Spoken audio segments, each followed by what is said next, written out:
All right. Okay, Barb. We're gonna go ahead and take a look at your shoulder range of motion. Go ahead and lift both arms up. And we get that right one up to about 90 degrees. Okay, you can go ahead and bring your arms down. All right, so how long has your arm and shoulder been like that? About 15 years.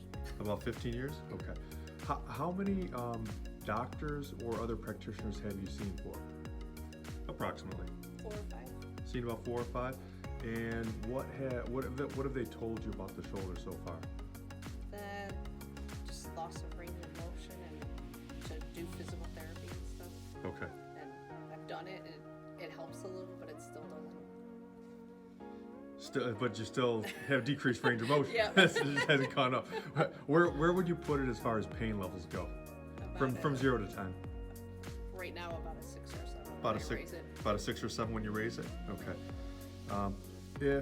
If we could get the range of motion back in one visit, what would you think about that? It'd be great. How would it make you unusual feel? to move my You're like, yeah. 'Cause it's been, again, how long has it been since it's been like that? about 15 years. Said about 15 Yeah. years. Okay. All right.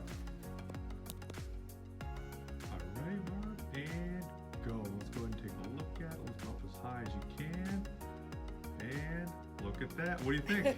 Great. Not too bad, right? Nope. And you can go ahead and bring your arms down. Excellent. Nice job. And again, so that was one treatment that took how long? I don't know. Well, I mean, Not long. Not long at all. And how long has it been since you had your arm up that high? Too long to remember. It's been a long 15 time. years. How many years? 15. 15 years. All right, good job.